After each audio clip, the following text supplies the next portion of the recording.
2030 ആകുമ്പോൾ എവിടെ എത്തണം എന്നുള്ളതാണ് ഒരു ഗോളൊക്കെ ഉണ്ടാവുക? ഞാൻ എൻ്റെ മൊബൈൽ എടുത്തൊന്ന് കാണിച്ചു തരാം. Yeah. ഇതാണ് 2030 എൻ്റെ വിഷൻ ബോർഡാണിത്. 2030 ഇതാ വിഷൻ 2030 എന്നാണിത് എനിക്ക് കാണുന്ന രീതിയിൽ. അപ്പോൾ ഏകദേശം ഇത് പ്രകാരം എനിക്ക് 1 2 3 4 5 6 7 8 9 10 വേർട്ടിക്കിൾസ് ആയിട്ട് ഏകദേശം ഒരു 1000 കോടി ടേൺ ഓവറുള്ള ഏകദേശം ഒരു 500 പേർക്കെങ്കിലും നല്ല രീതിയിൽ തൊഴിൽ കൊടുക്കുന്ന മിനിമം ഒരു 5 രാജ്യങ്ങളിൽ ഓപ്പറേഷൻസ് ഉള്ള വ്യത്യസ്തമായ അത്രയും കമ്പനികൾ, ഞാൻ പറഞ്ഞല്ലോ 8ഓളം കമ്പനികൾ സക്സസ്ഫുള്ളായിട്ട് ബിൽഡ് ചെയ്ത് റൺ ചെയ്യണം എന്നുള്ളതാണ് എൻ്റെ ഇപ്പോഴുള്ള വിഷൻ. പിന്നെ ബെഞ്ചാലി അക്കാഡമി എന്ന് പറയുന്നത് ഞങ്ങൾ 2035 ആകുമ്പോഴേക്കും എനിക്ക് നല്ല ഒരു 1000 ഓൺട്രപ്രണേഴ്സിന് $1 ബില്യൺ ബിസിനസ്സുകാരാക്കി മാറ്റണം. നല്ല ക്വാളിറ്റി സർവീസൊക്കെ ഉള്ള 1000 ഓൺട്രപ്രണേഴ്സിനെ ബില്യനേഴ്സ് ആക്കി മാറ്റണം. ഈ മിഷനിലാണ് ബെഞ്ചാലി അക്കാഡമി എന്ന് പറയുന്ന ഒരു കോച്ചിങ് ഫേം ഡ്രൈവ് ചെയ്യുന്നത്. അതാണ് എൻ്റെ പേഴ്സണൽ 2035 വിഷൻ, വിത്തിൻ 10 years. അപ്പോൾ അതിലേക്കുള്ള ആളുകൾ ഞങ്ങളിങ്ങനെ ഗ്രൂം ചെയ്തുകൊണ്ടിരിക്കുകയാണ്. ഞങ്ങളുടെ കമ്മ്യൂണിറ്റിയിൽ നിന്ന് വരുന്ന ആളുകൾ, അത്രയും വാല്യൂ ഉള്ള ലോങ് വിഷനുള്ള ഹാർഡ് വർക്ക് എടുക്കാൻ തയ്യാറായ ആളുകളെ ഞങ്ങൾ എന്ത് ചെയ്യും, ചെറിയൊരു ഗ്രൂപ്പാക്കി മാറ്റും. ബില്യനെയർ ക്ലബ്ബ് എന്ന് പറയുന്ന ഒരു ചെറിയ ക്ലബ്ബിലേക്ക് മാറ്റും. അവിടെ നമ്മൾ കൊടുക്കുന്ന സർവീസ് ഫ്രീ ആണ്. ഞങ്ങളുടെ ചാണക്യ കമ്മ്യൂണിറ്റിയിൽ നിങ്ങൾ ജോയിൻ ചെയ്ത് കഴിയുമ്പോൾ അവിടെയുള്ള വിഷണറി ആയിട്ടുള്ള ആളുകളെ നല്ല എത്തിക്കലായിട്ട് ഞങ്ങൾ സെലക്ട് ചെയ്യാം. എനിക്ക് ആഗ്രഹം ഉണ്ട് എന്നൊരാൾ പറഞ്ഞു എന്നതിൻ്റെ അടിസ്ഥാനത്തിൽ നമ്മളതിലേക്ക് എടുക്കില്ല. നമ്മുടെ കൂടെ നിൽക്കുന്ന യാത്രയിൽ അയാൾക്കൊരു വലിയ വിഷനുണ്ട്, അയാളുടെ കയ്യിൽ ഒരു വാല്യൂ ഉണ്ട് കൊടുക്കാൻ, അയാൾ ഭയങ്കര പാഷനേറ്റ് ആണ് എന്നുള്ള തോന്നുന്ന ആളുകളെ ഞങ്ങൾ എന്ത് ചെയ്യും, സ്പെഷ്യൽ കെയർ എന്ന് പറയുന്ന ഒരു ബില്യണയർ ക്ലബ്ബ് എന്ന് പറയുന്നിടത്തേക്ക് എടുക്കും. അവരുമായിട്ട് നമ്മൾ കുറെ കൂടെ പേഴ്സണലി അറ്റാച്ച് ചെയ്ത് അവരെ കൂടെ നിന്ന് കോച്ച് ചെയ്തിട്ട്, അത് സ്പെഷ്യൽ ഫീ ഒന്നുമില്ല, കംപ്ലീറ്റ്ലി ഫ്രീ ആണ്. അത് നമ്മുടെ ഒരു മിഷനാണ്. നമുക്കൊരു 1000 എത്തിക്കലായിട്ടുള്ള വാല്യൂ ബേസ്ഡ് ആയിട്ടുള്ള $1 ബില്യൺ ബിസിനസ്സുകാരെ ബിൽഡ് ചെയ്യണം എന്നുള്ളത്.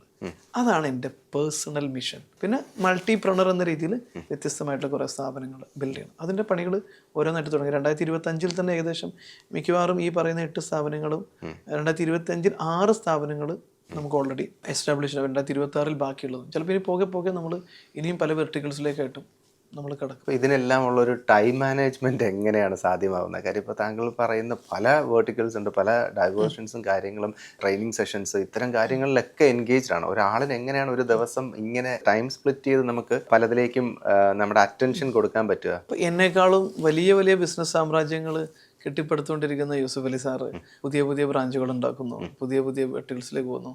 എന്നെക്കാളും വലിയ സക്സസ് ഉണ്ടാക്കുന്ന, അല്ലെങ്കിൽ ഞാൻ ചെറിയ പരിപാടികൾ മാത്രമേ ചെയ്യുന്നുള്ളൂ. നിങ്ങൾ പറയുന്ന പോലെ വലിയ സക്സസ് എന്ന അഭിപ്രായം എനിക്ക് എന്നെക്കുറിച്ചില്ല. സ്റ്റിൽ നമുക്കിനിയും ഒരുപാട് ദൂരം യാത്ര ചെയ്യേണ്ടത് വിശ്വസിക്കുന്നുണ്ട്. അപ്പോൾ വലിയ സക്സസ് ആയ ആളുകൾ എന്ത് ചെയ്യുന്നുണ്ട്, ഇതിനേക്കാളും വലിയ കാര്യങ്ങൾ ചെയ്യുന്നുണ്ട്. അപ്പോൾ അത് ശരിക്കും നമ്മൾ 2-3 കാര്യങ്ങൾ ശ്രദ്ധിച്ചാൽ മതി. നമ്മൾ ചെറിയ പണികൾ ചെയ്യാതിരിക്കും. 24 മണിക്കൂറേ ഉള്ളൂ നമുക്ക്. ചെറിയ കാര്യങ്ങളിൽ നമ്മൾ സമയം സ്പെൻഡ് ചെയ്തിരിക്കുക. നമ്മൾ ചെയ്യുവാണെങ്കിൽ അതൊരു 1.5 കാര്യങ്ങളായിരിക്കും. നമുക്ക് ചെയ്യാൻ പറ്റാത്ത കാര്യം നമ്മളെക്കാളും നന്നായി ചെയ്യാൻ പറ്റുന്ന ആൾക്കാരെ ഏൽപ്പിക്കാം. ടൈം മൾട്ടിപ്ലൈ ചെയ്യാം സിസ്റ്റം ഉണ്ടാക്കിയിട്ട്, ഡെലിഗേഷനിലൂടെ. പിന്നെയോ ടൈമിനെ പ്രയോറിറ്റൈസ് ചെയ്യാം.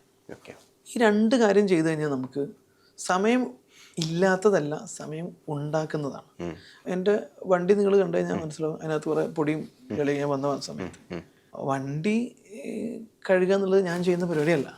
അത് ഞാൻ വേറെ ആരും ഏൽപ്പിക്കും. ആ ഏൽപ്പിച്ച ആൾ അവൈലബിൾ അല്ലാത്തതുകൊണ്ട് ഞാൻ ചെയ്തില്ല. കാരണം ആ വണ്ടി കഴിക്കുന്ന സമയം കൊണ്ട് ഞാൻ അതിനേക്കാളും വാല്യൂ ഉള്ളൊരു കാര്യം, 1 മണിക്കൂർ പോകും, അല്ലെങ്കിൽ 1 മണിക്കൂർ അവിടെ കൊണ്ട് വെറുതെ വായിൽ നോക്കിയിരിക്കണം. അപ്പോൾ ആ 1 മണിക്കൂർ എനിക്ക് അതിനേക്കാളും വാല്യൂ ഉള്ള എന്തെങ്കിലും കാര്യം ചെയ്യാൻ പറ്റുമെന്ന് ഞാൻ നോക്കാം. ഇപ്പൊ ലോ വാല്യൂ ഐറ്റംസ് ഡെലിഗേറ്റ് ചെയ്യും, മറ്റുള്ളവരെ ഏൽപ്പിക്കും. ഞാൻ ചെയ്യുന്നത് ഹൈ വാല്യൂ ഐറ്റമായിരിക്കും. ഇനി ഹൈ വാല്യൂ ഐറ്റം തന്നെ ഇപ്പം എൻ്റെ മീഡിയ പ്രൊഡക്ഷൻ കാര്യം എനിക്ക് ചെയ്യാൻ പറ്റില്ല, അത് ഇമ്പോർട്ടൻ്റ് ആണ്, ഹൈ വാല്യൂ ആണ്. അത് എന്നെക്കാളും നന്നായിട്ട് ചെയ്യാൻ പറ്റുന്ന ആളെ ഞാൻ ഏൽപ്പിക്കും. യൂസ്ഫുൾ സാറ് പോലൊക്കെ ചെയ്യുന്നത് തന്നെയാണ്. നല്ല കഴിവുള്ള ആളുകളെ ബാക്കിയുള്ള സമയം ഏൽപ്പിക്കുക. നമ്മൾ ചെയ്യുന്നത് ഇപ്പം എൻ്റെ ഒരു ബിസിനസ്സിൻ്റെ സ്ട്രാറ്റജി, അതുപോലെ തന്നെ ഇപ്പം ബെഞ്ചാലി അക്കാഡമിയിൽ പറയാൻ ഞാൻ ചെയ്യുന്ന 2 കാര്യമുള്ളൂ. റിസർച്ചിന് ആവശ്യമായിട്ടുള്ള ഫ്രെയിം വർക്ക് സെറ്റ് ചെയ്യുക, രണ്ടാമത്തത് ട്രെയിനിങ് എടുക്കുക. അതും പ്രീമിയം ട്രെയിനിങ് മാത്രമേ ഞങ്ങൾ നടത്താറുള്ളൂ. അല്ലാത്ത ചെറിയ പരിപാടികളൊക്കെ ഞങ്ങൾ ഓൺലൈനിലൂടെ ഓട്ടോമേറ്റ് ചെയ്ത് കഴിഞ്ഞിട്ടുണ്ട്. അത് ആവശ്യമുള്ള ആളുകൾ പേയ്മെൻ്റ് അടച്ച് അത് സബ്സ്ക്രൈബ് ചെയ്ത് അവരത് വാങ്ങിച്ചു പൊക്കോളും. പ്രീമിയമായ സെയിൽസ് ട്രെയിനിങ്, ബിസിനസ് കോച്ച്, ഈ ട്രെയിനിങ് മാത്രമേ ഞങ്ങൾ നടത്തും. ഈ 2 പരിപാടി ബെഞ്ചാലി അക്കാഡമി ഞാൻ ചെയ്യുന്നുള്ളൂ. വെഞ്ചൽ അക്കാഡമിയുടെ ഓപ്പറേഷൻസ് കൈകാര്യം ചെയ്യുന്നത്, അതിൻ്റെ മീഡിയ പ്ലാൻ ഉണ്ടാക്കുന്നത് ഇപ്പം നമ്മളിപ്പോഴാണ് കാണുന്നത്. നിങ്ങൾ എൻ്റെ അപ്പോയിൻമെൻ്റ് എടുത്ത സമയത്താണ് എൻ്റെ നമ്പർ. അതൊരു കമ്മ്യൂണിക്കേറ്റ് ചെയ്യുന്ന എല്ലാം ടീമാണ്.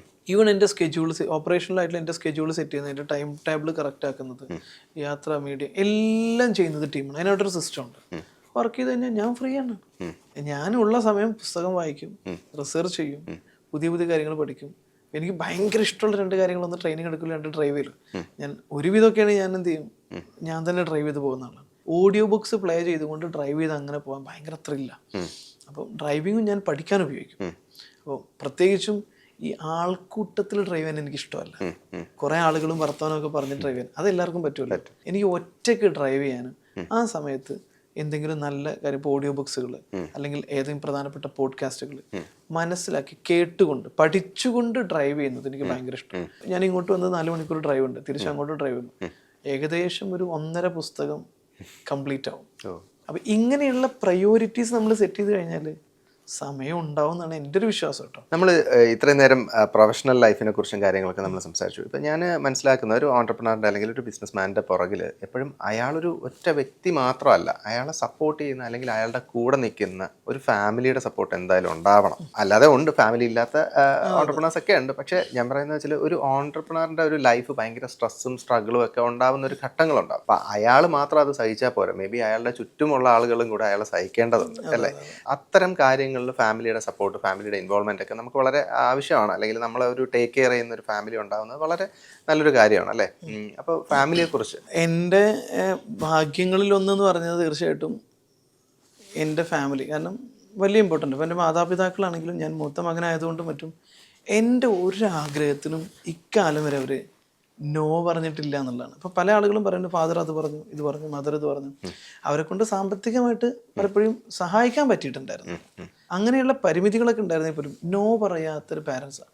ഞാൻ ചെയ്യുന്നത് ശരിയായിരിക്കും, നല്ല രീതിയിലേ ചെയ്യുള്ളൂ എന്നുള്ള ഉറപ്പുള്ളതുകൊണ്ട് തന്നെ ഒരിക്കൽ പോലും അവർ നോ പറഞ്ഞില്ല. അതുപോലെ തന്നെ എനിക്ക് എടുത്ത് പറയേണ്ടതാണ് എൻ്റെ പാർട്ട്ണർ, എൻ്റെ വൈഫ് വളരെ സപ്പോർട്ടീവ് ആയിട്ടുള്ളൊരു വ്യക്തിയാണ്. കാരണം ഞങ്ങളുടെ കല്യാണം കഴിയുന്ന സമയത്തൊക്കെ വളരെ വലിയ സ്ട്രഗിളിലൂടെ കടന്നു പോയിട്ടുണ്ട്.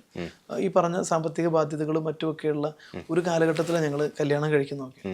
സോ ആ സമയത്തും ഇതൊക്കെ മനസ്സിലാക്കി ഉൾക്കൊണ്ട് അതിൽ നിന്ന് പുറത്ത് കിടക്കാൻ കൂടെ നിന്ന് ഞങ്ങൾ 2 പേരും കൂടെ ഒരുമിച്ച് ജോലി ചെയ്ത് ആ ശമ്പളമൊക്കെ ഉപയോഗിച്ചിട്ട് കടങ്ങൾ ഓരോന്നിട്ട് ഞങ്ങൾ 2 പേരും കൂടെ വീട്ടിയത്.